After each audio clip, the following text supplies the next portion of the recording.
Experts say there isn't just one reason, there's a million that officers face every day that can put them on the other side of the law. For their use.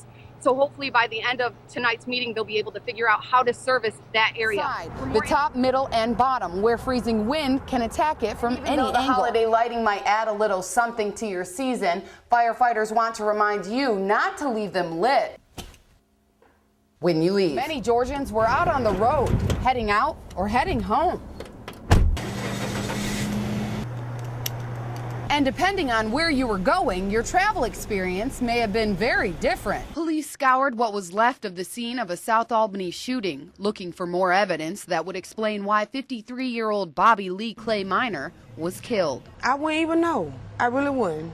Tell you the truth, I wouldn't even know why someone would want to do it to him. But he was a good Samaritan as far as anybody, because I had just talked with him Saturday. Went down to church together and everything. Police say the shots rang out shortly before 10 Sunday night in front of the Alice Avenue apartments. Neighbors say the victim used to play with small children from the area right outside this apartment complex where the shooting took place. He helped out everybody, trying to help each other. He helped out a lot. Well, I know with my children personally. Santiana Freeman, who lives next door, said she heard the shots and quickly grabbed her children and took cover. And though she didn't see what happened, she says she won't stick around to hear it again. When I get the money to move on moving.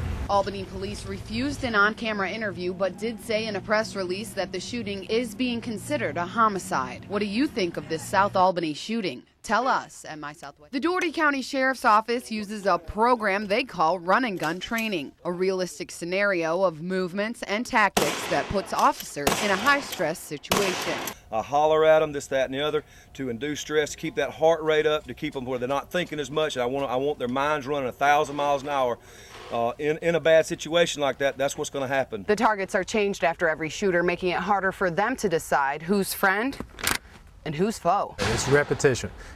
Going through these motions over and over again, building that repetition does make it second nature and gives the deputy the advantage. And when that target's hit, we have the targets present themselves, and that's what they have to make a decision on what they see in just a matter of seconds. Training authorities say they keep the group small in order to capitalize on one-on-one instruction. But they also keep it very real because when their life or the decision to take a life is on the line, they have to be confident with the choice they make. And every situation is unique, but we do call on our deputies to scan a threat, to make a visual evaluation very, very quickly, and then make the decision of what is the appropriate action. Do you think training kicks in when police are on scene? Tell us at MySouthwestGA.com. Asked me if I was excited to strap on 50 pounds of gear and crawl into a burning building. My answer wasn't a resounding yes. But I suited up and headed inside to get a first look at what's caused 3 deaths and over 15 injuries in Dougherty County this year. This is the ignition point. This is when it starts to heat up. All right, we're going to go into the growth and then the fully developed. But to get to this point in the house, myself and 2 other volunteers had to drag a 200-pound hose on our hands and knees, something I definitely hadn't trained for.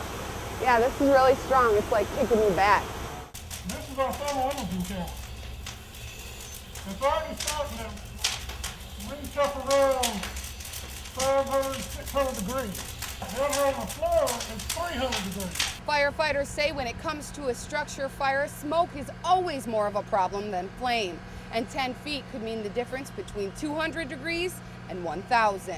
Smoke is always an issue, and it's always the major problem in a house fire. Smoke's going to get to a person that's trapped in a fire and render them unconscious before the heat and the flames get to them.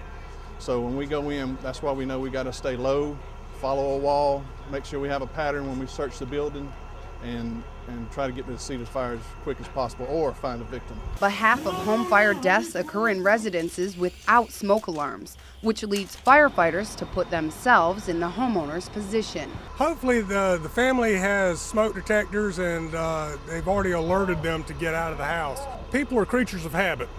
They're going to try to escape the way that they normally come into their structures or into their homes. At this point, we're past the growth. We're in fully developed. But this controlled setting is only a replica of what a real house fire would be. Firefighters say furniture, chemicals, and other household items would just be fuel to the flames. We do this every quarter with all the volunteers. They go through a live fire training. and this shows them exactly what to expect in case they are encountered in a structure fire. And as for my nomination as Volunteer of the Day, you did great. You did extremely well, and I felt very safe with you in there with me. Thanks, guys. Jenna McWilliams, Fox 31 News.